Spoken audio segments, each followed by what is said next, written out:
Hello, everyone. I'm Bob Dempsey from UW Neurosurgery, and I wanted to get together to give another brief COVID update because, as in the past, I like to get together when something is happening or something's changing.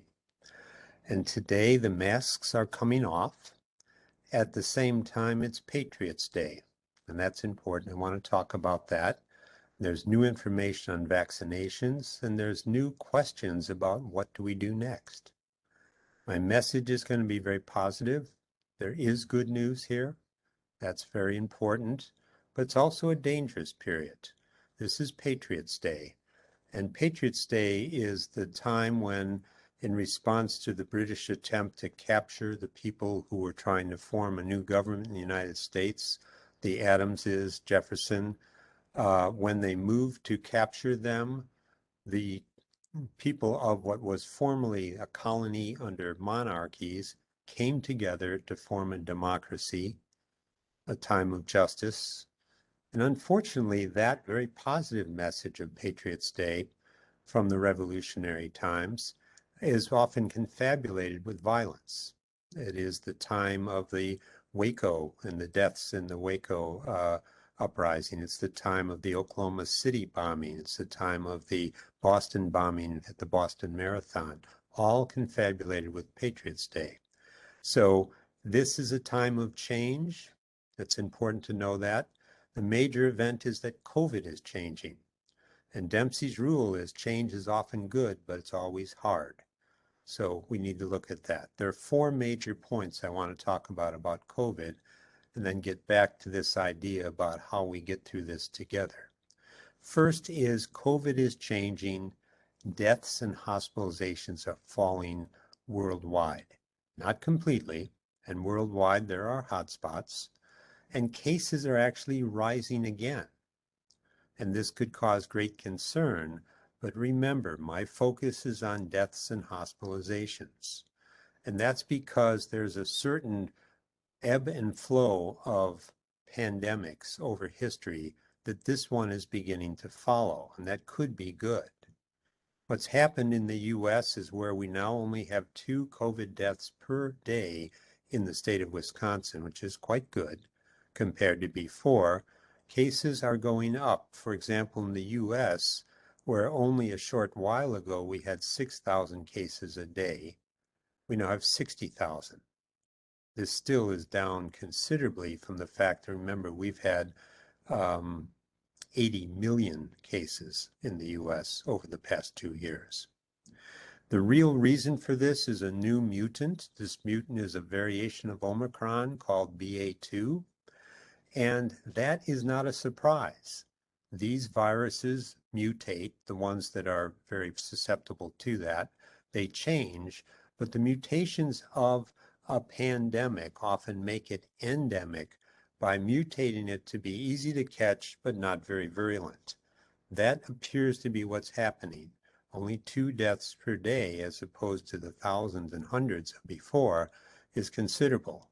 We've come through a pandemic of 1 million US deaths, 80 million cases, and so this is good news that it's changing in a way that may become endemic.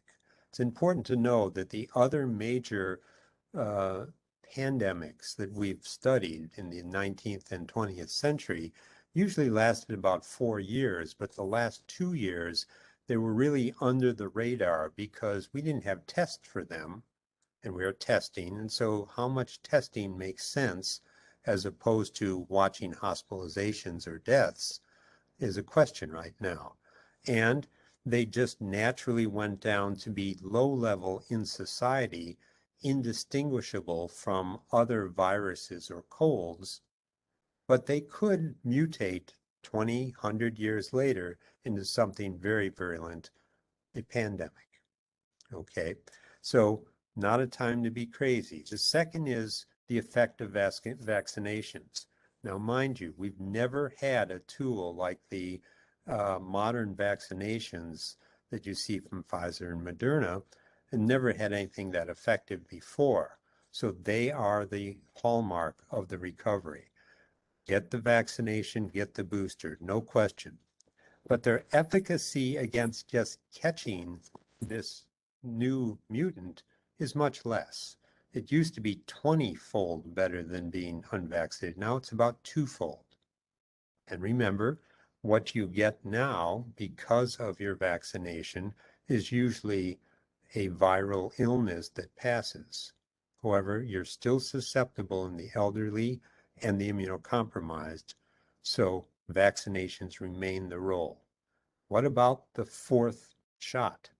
Well, this has been approved for elderly and immunocompromised, but its efficacy is unclear. It appears to give increased benefit for a period of weeks, perhaps months. And it's not clear how much benefit that is. So there's uncertainty, and that's just being honest. I think if we're very dogmatic about some of these things, people lose their faith in you. We know it's helpful, but how helpful is not clear. I predict that we're going to get some understanding of the duration of the efficacy of the shots and to become a yearly booster, just as your flu shot is, and be combined in the fall with the flu. That's what I predict. And that's based on the fact that we're seeing the virus mutate into less virulent forms.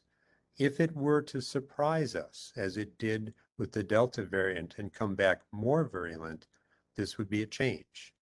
And a lot of the things like masks coming off would have to go back on.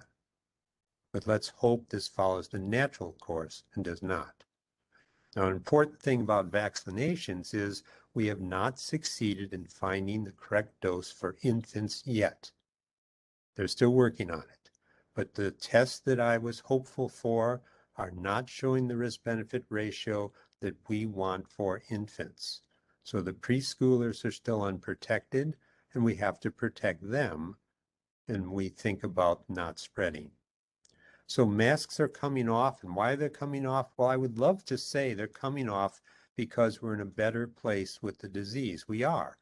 And quite honestly, the CDC was moving toward May as a time they're going to withdraw the masks as a mandate.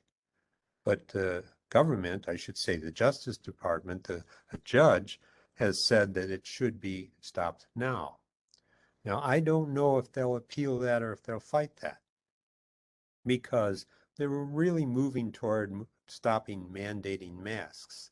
But that doesn't mean they're not good for you or not safe. And indeed, if there's an appeal of that judge's ruling, it'll probably be based on the future. What do we do when another disease happens? Who should be able to regulate or take public health uh, efforts? That's really not a medical decision. That's more of a governmental one, and you are the government. So put your word in.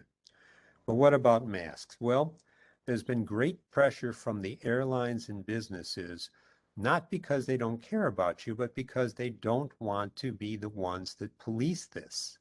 They're tired of their employees getting hurt or beat up by angry people that wouldn't wear a mask. Now, as I said in the last visit, we have switched. At this point in the pandemic, with so many people vaccinated, you are not wearing a mask to protect mankind, you're wearing a mask to protect yourself. So be sensible about yourself. Other people have to fend for themselves and your family. And so what do we do as we go to a new normal? What does it look like? Well, it's going to have cases, but less hospitalizations. Vaccinations and boosters work, and masks work when you need them. That would primarily be when you're exposed to people that are strangers, you don't know that they're vaccinated or careful, and it's crowded. And that to me is elevators, airplanes, buses. I'm going to be using a mask on those things for the near future. Basketball games, things like that, indoor. And in the masks, it's important to know that they're not all equal. N95s are vastly better. Surgical masks are extremely good. Cloth masks with a paper insert are pretty good. Cloth masks are mostly decorative, and pulling a t-shirt over your nose is kind of silly as far as that goes. But the N95s are very effective, and I double mask on an airplane because unless you're flying a plane built after the 787 Boeing plane, their ventilation is very poor and recirculates viruses throughout the plane. The newer ones, the very new ones, are better. But as you go back to work, you'll be able to make your own judge. If you go to a building and it's well ventilated, high roofs, etc., you're much safer than in a crowded, tight place.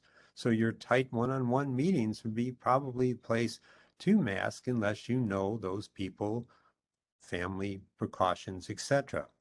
Some things are very effective. If you're sick, don't come in. That was always the rule, but we broke it all the time. That may be more important than testing because, as I say, testing is going to become kind of difficult when you see people that are asymptomatic. What is not effective is temperature checks. Many people don't have a fever.